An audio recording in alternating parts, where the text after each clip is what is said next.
இவர் நான் உங்கள் டாக்டர் குமார் பேசுகிறேன். நம்ம நிகழ்ச்சியில் பல்வேறு தரப்பட்ட குறிப்புகளை பார்த்துட்ருக்கோம். அந்த வகையில் இன்றைக்கி ஒரு ப்ராடக்ட் ரிவ்யூவாக ஹிமாலயா நிறுவனத்தாருடைய லீவ் 52 அப்படிங்கிற மருந்தை பார்க்க போகிறோம். இது சிறப்பு வகையிலையும் அதே நேரத்தில் மாத்திரை ஃபார்முலாவிலையும் கிடைக்குது.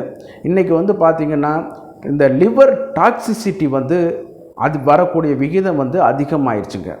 இது முதல்ல நம்ம வரக்கூடிய மாறி வரக்கூடிய உணவு கலாச்சாரம், ப்ரிசர்வேட்டிவ் போட்ட உணவுகள், ஆன்டிபயோட்டிக் சேர்ந்த கலவையான உணவுகள், இதுவெல்லாம் ஒரு பக்கம் இருந்தாலும் சரி, கிளைமேட் கண்ட்ரோல் உடைய ஒரு இது எங்கேருந்து போனாலும் சரி, இப்போ இந்த தூசு இதுகள்லாம் வரும் பொழுது பார்க்கும் பொழுது அதே நேரத்தில் நம்ம குடிக்கக்கூடிய உணவாக இருந்தாலும் சரி, அதே நேரத்தில் இந்த ஆல்கஹாலிக் பேவரேஜ் இந்த மாதிரியானது, சோசியல் டிசார்டர் சமுதாய சீரழிவுகளால் வரக்கூட இது, போதைப் பொருள் பழக்கம், இது எல்லாமே நீங்கள் கொடுக்கக்கூடிய அதே நேரத்தில் மருந்து மாத்திரைகள் இவைகள் எல்லாமே எந்த இடத்துல போய் ஒரு இடத்துல சேருதுன்னு கேட்டிங்கன்னா நம்ம உடம்புல ஜீரண மண்டலத்தில் போய் ஜீரணிக்கப்பட்டு சிறு குடல்கள்னால் உள் உறிஞ்சப்பட்டு ஈரலில் தாங்க ஃபஸ்ட்டு உள்ளடையுது.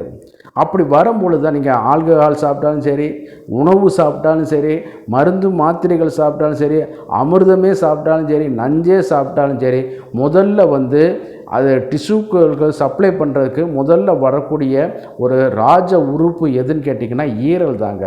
அதனால தாங்க இந்த உறுப்பு ஃபஸ்ட்டு பாதிக்கப்படுது. அதில் பார்க்கும்பொழுது பார்த்திங்கன்னா இந்த லிவர் டாக்ஸிசிட்டி இன்றைக்கி ஒரு முக்கிய பேசு பொருளாக ஆயிடுச்சு. அதுக்கு நான் ஏற்கனவே சொன்ன மாதிரி உணவும் ஒரு வகையான காரணம், அதே நேரத்தில் இந்த பிளாஸ்டிக் வகை பயன்பாடு, பொல்யூஷன் ஒரு வகையான இது, அதே நேரத்தில் நம்ம ஆர்டிஃபிஷியலாக இது பண்ணக்கூடிய ஆன்டிபயோட்டிக் இந்த மாதிரியானது நோய் பாதிக்கப்பட்டிருப்பாங்க, இந்த மாதிரியான இது மருந்து மாத்திரைகள், அதே நேரத்தில் சில பேத்தோஜன் நோய் கிருமிகள், ஹெப்பாடைட்டிஸ் பி வைரஸ், இதனால் என்னன்னு கேட்டிங்கன்னா இந்த ஈரல் பாதிக்கப்பட ஆரம்பிச்சிடும்.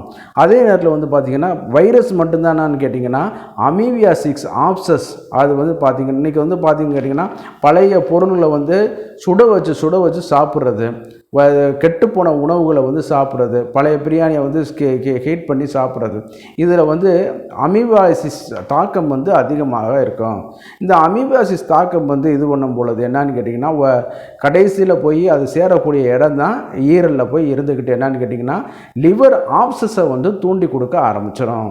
சரி, அமீபா மட்டும்தான் காரணம்னு கேட்டிங்கன்னா நம்ம டைஃபாய்டு இது சொல்கிறோம் பார்த்தீங்களா, இந்த டைஃபாய்டு ஃபீவர் வந்த பிறகு இந்த சால்மோனல்லா டைஃபி எங்கே போய் இருக்குன்னு கேட்டிங்கன்னா ஏறத்தாழ இந்த ஈரலில் தாங்க போய் இது சேர்ந்து இருக்கும்.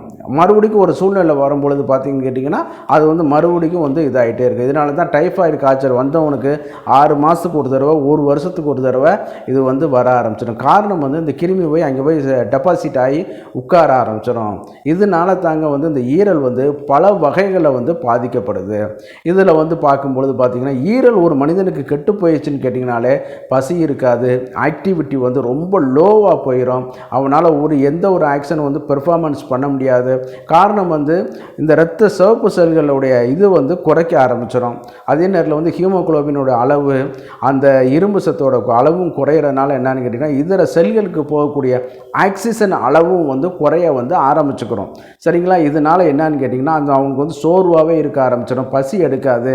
அதே நேரத்தில் ஃப்ரீ ரேடிக்கல் செல்ஸ்னால் உடம்பு இன்னும் பாதிக்கப்பட்டு இதாக ஆரம்பிச்சிடும். அதே நேரத்தில் வெயிட் லாஸ் ஆக ஆரம்பிச்சிடும்.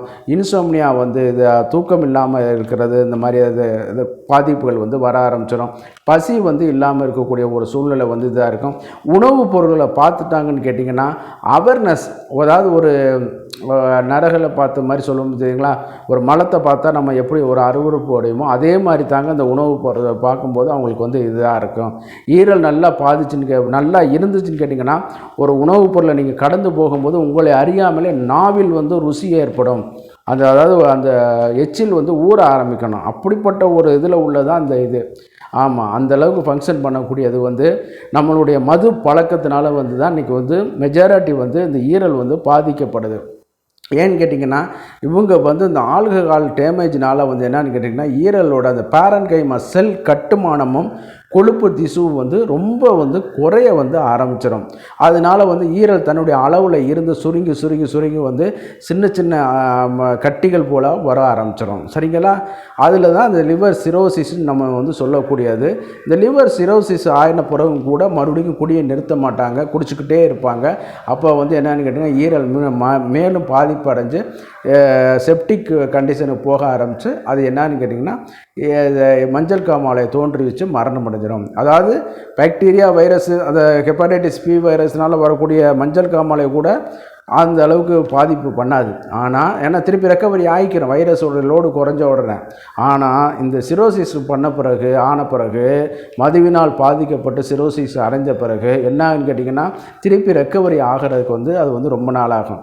மீன் வயல் என்ன வந்து அவங்க வந்து அடிக்ஷன் ஆகிட்டாங்கல்ல, திருப்பி திருப்பி திருப்பி திருப்பி திருப்பி வந்து மதுவை இருக்கும்போது அது வந்து பாதிக்கப்பட்டு ஒன் ஃபைன் மார்னிங் வந்து அவங்களுக்கு வந்து அந்த ஈரல் ஃபெயிலியர்னால் மரணத்தை வந்து தோற்றுவிச்சுக்கிறோம். சரிங்களா? அந்த அளவுக்கு இந்த இது வந்து ஒரு தாக்கம் இருக்கிறதுனால வந்து இந்த லீவ் 52 சிரப்பு வந்து நம்ம ஈரலில் ப்ரொடக்ஷன் பண்ணுறதுக்கு வந்து இப்போ ஒரு முக்கிய பணியை வந்து வகிக்குது. சரி, இதில் என்னென்ன மருந்து பொருள்லாம் கலந்து இருக்குது அப்படின்னு சொல்லி பார்க்கும்போது டெர்மினலியா அரிச்சினா, டமாக்சஸ் கலிசஸ், கேசியா ஆக்சிடென்டாலிஸு, கபாரிஸ் ஸ்பைனோசா அப்படிங்கிற ஒரு பொருள்கள், அதாவது ஹிம்சரா அந்த மாதிரியான இதுகள்லாம் கலந்து இருக்கிறனால வந்து இது வந்து ஒரு இதான ஒரு இது. இதில் என்னென்ன எக்ஸ்ட்ராக்டர் வந்து கலந்துருக்குன்னு கேட்டிங்கன்னா நம்ம கரிசாலைன்னு சொல்லோம்ல, எக்லிப்டா ஆல்ஃபான்னு சொல்லுவோம் இல்லையா, அந்த கரிசாலை, பைலாந்தஸ் நியூரஸ், கீழாநெல்லி செடி, அதே மாதிரி சீந்தில், திரிஃபலா சூரணம் இதெல்லாம் வந்து கலந்துருக்க, அதாவது எக்ஸ்ட்ராக்டாக வந்து கலந்துருக்கக்கூடியது. அந்த மேலே உள்ள சொன்ன பவுடரோடு சேர்த்து இதை வந்து ப்ராசஸ் பண்ணி அதை வந்து இது பண்ணுவாங்க. இதில் நான் சொல்லியிருக்கிறது எல்லாமே அதில் குறிப்பிட்டிருக்கிற சமஸ்கிருத பேரில். ஏன்னா நம்ம தமிழுக்கும் அதுக்கும் வரும்பொழுது சில கொஞ்சம் மாறுபாடு வரும். அதனால் பிழை ஏற்படக்கூடிய வாய்ப்புகள்லாம் வந்து அதில் வந்து அதிகமாக இருக்கிறனால வந்து அந்த நேமை கூடுமான வரைக்கும் சமஸ்கிருத டேர்ம்லேயே நான் சொல்லிட்டேன், பொட்டானிக்கல் நேம்லேயும் நான் சொல்லியிருக்கேன். சரி, இதை வந்து எப்படி அளவுகள் எடுத்துன்னு கேட்டிங்கன்னா தாராளமாக வந்து காலையில் ஒரு 2 மாத்திரை, நைட்டு வந்து 2 மாத்திரை அடல்ட்னா எடுத்துக்கலாம். அதே நேரத்தில் குழந்தைகள்லாம் சிறப்பாக இருக்குது. காலையில் 2 டீஸ்பூன் கூட கொடுக்குறதுனால ஒன்றும் செய்ய போகிறது கிடையாது. இரவு வந்து ஒரு 2 டீஸ்பூன், மதியமும் கூட வந்து எடுத்துக்கலாம். இவைகள்லாம் நீங்கள் கொடுக்க போகிறதுக்கு முன்னாடி நம்ம வழக்கமாக சொல்கிறதுக்கு மாதிரி நீங்கள் வந்து தகுந்த ஆயுர்வேத சித்த அரசு பதிவு பெற்ற மருத்துவர்களை நீங்கள் அணுகி ஒரு ஒப்பீனியன் கேட்டுட்டு நீங்கள் வந்து அதை கொடுக்க ஆரம்பிக்கலாம். எப்படி சாப்பிடலாம், என்ன சாப்பிடலாம் அப்படிங்கிற மாதிரி நீங்கள் கேட்டுட்டு கொடுக்க ஆரம்பிச்சுக்கலாம். அவங்க கன்சல்டிங் வந்து நீங்கள் கேட்டாலே அவங்க வந்து அவங்களோட பரிந்துரையின் பேரில் வந்து கொடுக்க ஆரம்பிச்சிடலாம். இதனால் வந்து என்னன்னு கேட்டிங்கன்னா அந்த லிவர் டேமேஜ் ஆகிறது, ஃப்ரீ ரேடிக்கல்னால் வந்து நம்ம உடம்பு பாதிக்கப்படுறது, அதே நேரத்தில் ஆல்கஹால் டாக்ஸிசிட்டி, டைஜஸ்டிவ் உடைய ரொம்ப சோர்வாக இருக்கிறது. இதை சாப்பிடும்போது நல்ல பசி எடுக்குங்க, அதில் வந்து மாற்று கருத்தே கிடையாது. குழந்தைகளுக்கு நீங்கள் கொடுத்து பாருங்கள், நல்லா பசி எடுத்து நல்ல வெயிட் கெயின் கூட பண்ணக்கூடிய ஒரு ப்ராப்பர்ட்டியை வந்து இந்த சிறப்பு வந்து செய்து கொடுக்குதுங்க. அதே நேரத்தில் வந்து நல்ல வெயிட் கெயின் கொண்டு நல்ல உடம்பு ஆக்டிவிட்டியாக பண்ணி கொடுக்க வைக்கும். எப்போதும் பாருங்கள், சோர்ந்து போய் உட்கார்ந்துருக்காங்க இல்லையா, டயர்டாக இருக்கிறவங்க, என்ன வேலை செஞ்சுட்டு வந்தாலும் மூச்சு வாங்கிட்டு உட்கார்ந்துருக்கிறவங்களுக்கு வந்து இதை வந்து நீங்கள் கொடுத்தீங்கனால இன்னும் கொஞ்சம் அவங்களுக்கு வந்து பெட்டர் பெர்ஃபார்மன்ஸ் வந்து கிடைக்க வைக்கும்.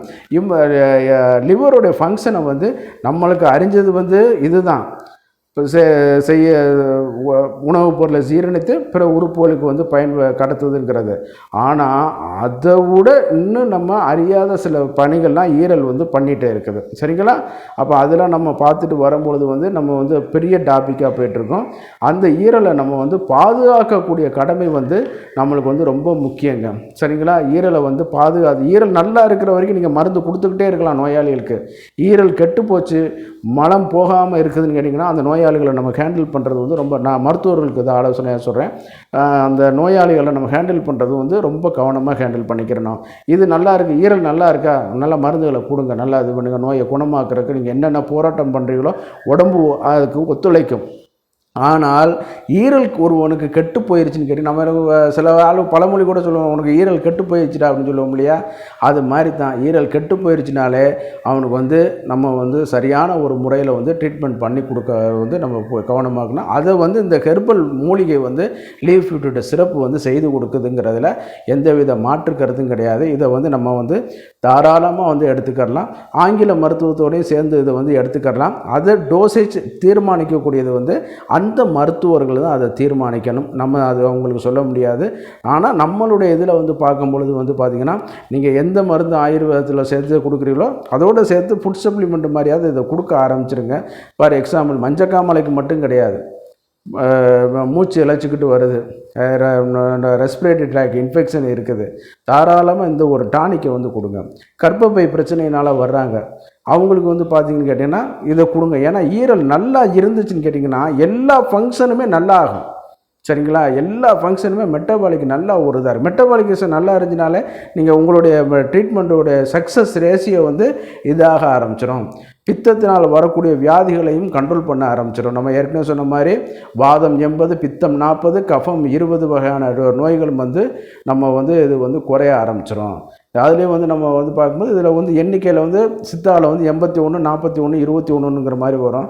ஆனால் நம்ம இதில் வந்து வரும்பொழுது இந்த மேஜர் டிசீஸ் இதில் ஒன்றா மல்டிப்ளை ஆகும். ஆகிட்டு தான் என்னன்னு கேட்டிங்கன்னா 4448 வியாதிகள்ங்கிற கணக்கில் வந்து வரும். அதில் ஒரு தனி சாப்பிட்ருங்க, அதுக்கு நம்ம இப்போ போக வேண்டாம். இந்த மருந்துகளை மட்டும் நீங்கள் வந்து தகுந்த ஆயுர்வேத சித்த மருத்துவர்கள், அரசு பதிவு பெற்ற மருத்துவருடைய ஆலோசனையின் பேரில் நீங்கள் இதை எடுத்துக்கிறீங்க. இந்த நிகழ்ச்சி உங்களுக்கு பிடிச்சிருந்துன்னு கேட்டிங்கன்னா லைக் பண்ணுங்கள். மறந்துடாமல் அடுத்த ஆளுக்கும் பயனுள்ளதாக இருக்கும். இந்த மாதிரி நோயாளிகள் இருக்காங்க, மது அருந்திட்டு இருக்காங்க, ஈரல் டேமேஜ் ஆகிருக்கு, மஞ்சக்காமலையினால் பாதிக்கப்பட்டிருக்காங்க, இப்படிலாம் ஒரு பாதிப்பு இருக்கிறவங்களுக்கு ஷேர் பண்ணி நீங்கள் ஹெல்ப் பண்ணலாம். அதே நேரத்தில் எங்களுக்கு சப்ஸ்கிரைப் பண்ணி மறந்துடாமல் எங்கள் நிகழ்ச்சியை ப்ரொமோட் பண்ணுறதுக்கு ஹெல்ப் பண்ணுமாறு மிக பணிவோடு கேட்டுக்கொள்கிறேன். நான் உங்கள் டாக்டர் குமார். மீண்டும் ஒரு நிகழ்ச்சியில் சந்திக்குமாறு நன்றி கூறி விடைபெறுகிறேன். நன்றி, வணக்கம்.